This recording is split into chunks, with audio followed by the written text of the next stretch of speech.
Man United 2, Brighton 1. A big win in the context of the table. You know, we had to get the W. It definitely wasn't in the fashion that we wanted to get it. It wasn't a great performance, but we managed to scrape over the line and get the job done. Yeah, exactly. It was one of them. From the offset, I thought the first 5-10 minutes we started playing well. We seemed like we had some sort of tempo. But after the goal, which was an awfully conceded goal, we've said time and time again about Aaron Wan-Bissaka's positional play. Even Lindelof there, where is he meant to be standing? It's happened time and time again, and it was a goal that shouldn't have been conceded, which is usually the case with our defence. And after that, the players just looked lethargic, slow. There was lack of running. I swear at one point, I don't know who it was, but one of the defenders was carrying it out from the back and you could literally see no movement. The passes were sloppy, especially Pogba today. I thought his first half performance was, it's just the ball just was not moving quick enough. I think from all of the back four and Pogba, I actually thought Fred had a very good performance today considering everybody else. I thought he moved the ball quickly and I thought he covered a lot of space. But the only person in that team two people I saw in that team consistently running and trying to make something happen was Greenwood and Bruno. Everybody else just seemed extremely slow. Second half started. I still thought, do you know what? I think this is going to be 1-0 because we just seem like we had. I mean, people talk about our defence. When we were getting up the pitch, we can't retain possession properly and we struggle to find each other passing wise. It looks like our team had little to no chemistry going forward, and without Bruno, there's like no creative spark whatsoever. So I feel like we need to, instead of worrying about our defence a lot, we do need to worry about our going forward, because time and time again we see us getting goals from bits of individual play. I mean, today we did manage to get the 3 goals, but the first goal. Well, two goals. Oh yeah, 2 goals. Managed to get 2 goals. Who scored the first one? Rashford scored the first one. Bruno bringing it through. I mean, it was a great finish from Rashford, but again, it's Bruno and Rashford helping us out of the mud. Again, them 2 individual play. And then the second goal was a scrappy goal from Greenwood. And they were, apart from that one that hit the post from Greenwood, they were the only 3 clear-cut chances of the game that actually you could actually see that we played well. I mean, 3 clear-cut chances against a team that's towards the bottom of the table, for that team, for me, isn't good enough. The style of play that we see throughout the game isn't good enough. And you know what? Another thing I was actually pleased about is when Ollie actually did realise he needed to make changes and in-game manage, he did manage to make the right changes today. I thought bringing Van der Beek on before McTominay was a good change to make. Because I was worried when I saw McTominay, McTominay was warming up for ages. You're thinking, here we go. Exactly, here we go. And he made that change we needed to for Pogba once we'd secured the 2 goals. But this is what I mean from Ollie. Van der Beek came on, and I've just seen this stat on Twitter. Within the space of 10 seconds leading up to Greenwood's goal, he made 4 separate runs in the space of 10 seconds. That's a lot more than most of our forwards do within most of the first half. Well, not the first half, but most of the game. He's constantly running and moving. And if you noticed on that goal, he's in exactly the same position as Greenwood. Yeah, if Greenwood wasn't there, it would have been all right for Van der Beek to tap it home. And this is what I don't understand. When we're struggling to make that creative spark, that creative goal, to make goals, I mean, Bruno and Van der Beek have only played together in 3 games this season. Why aren't we testing that out? I mean, Van der Beek scored for his country. Bear in mind, it was a 7-0 game. But he's constantly moving and doing everything. Not everything, but he's constantly doing the things that we are lacking in the team, movement and tempo. 2 things that I think hold us back going forward.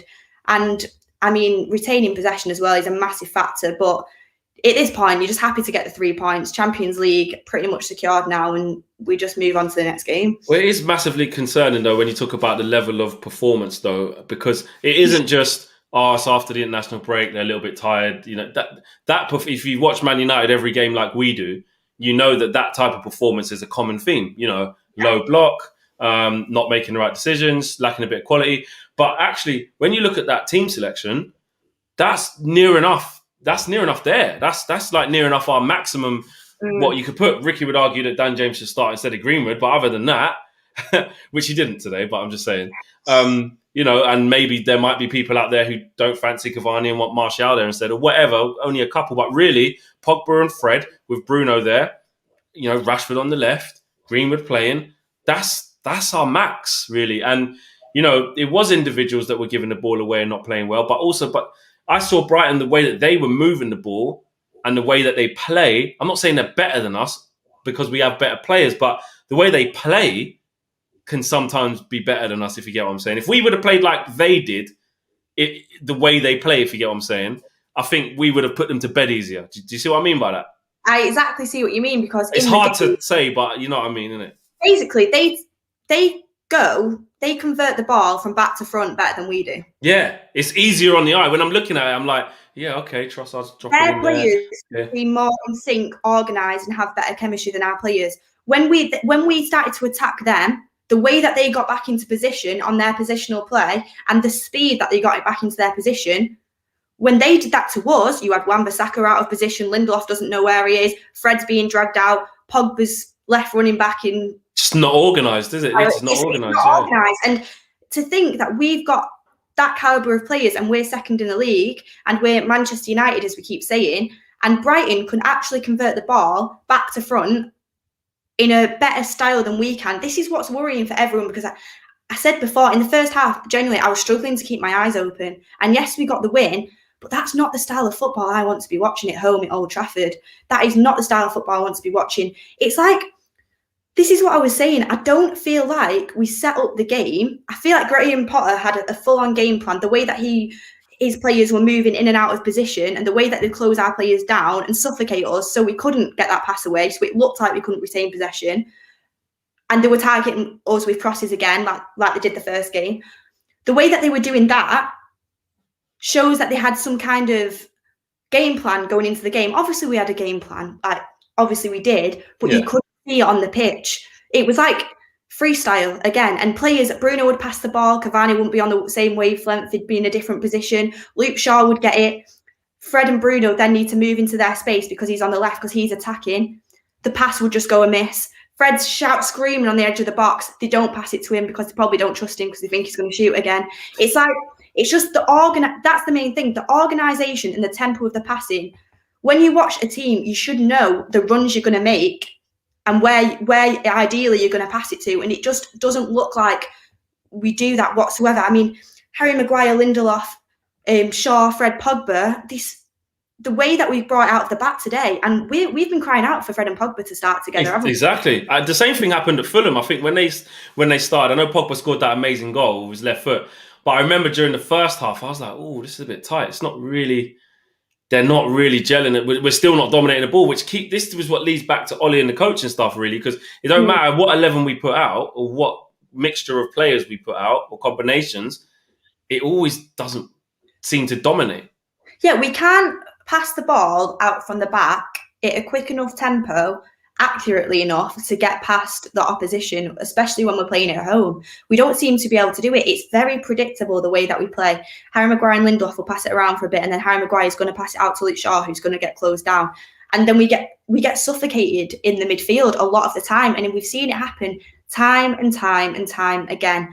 And another problem that I see, it's not a problem, but it's just so obvious that Bruno Fernandes is putting in 10 extra levels of work ethic than everybody else on the pitch.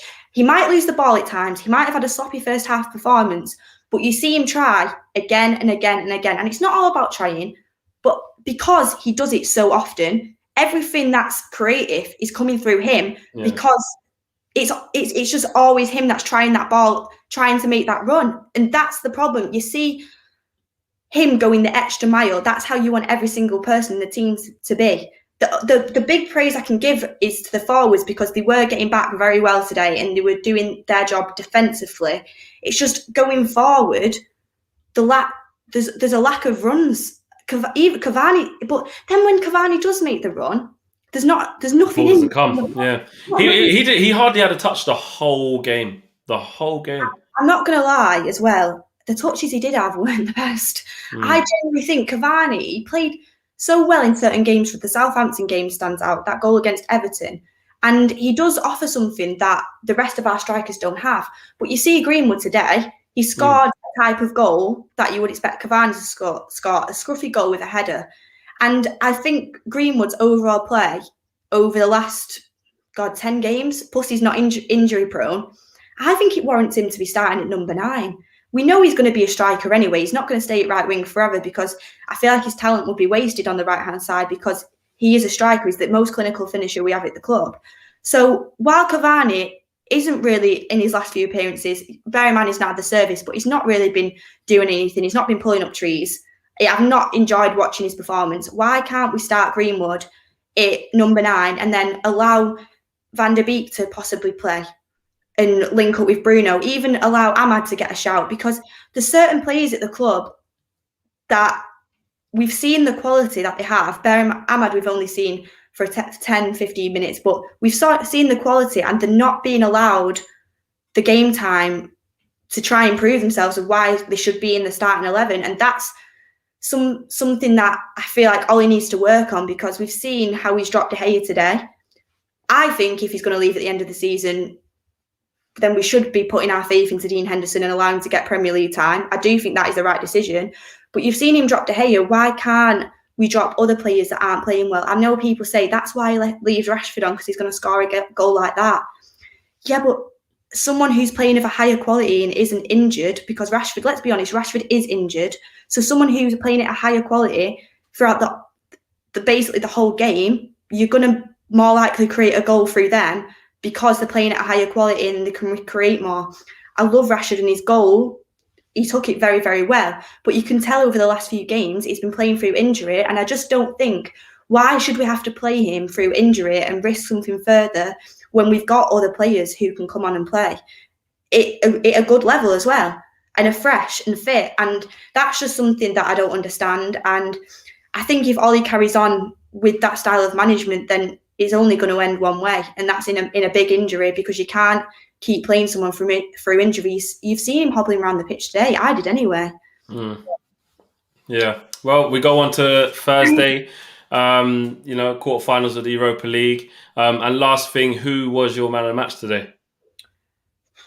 I'm going to give it to Greenwood. I thought Maguire was pretty good. I thought Bruno was good, but I'm going to give it to Greenwood because I thought his overall play was great. I thought he could have had a few more goals, and I think he's been playing really well recently. And I just think you can't take him out of that starting 11 now. I think you look at him and he's got one of the highest potentials you can see at the club. And his goal today is a proper centre forwards goal, and I feel like he was only playing that position for a minute before he scored it. So yeah, okay, yeah, amazing. It is.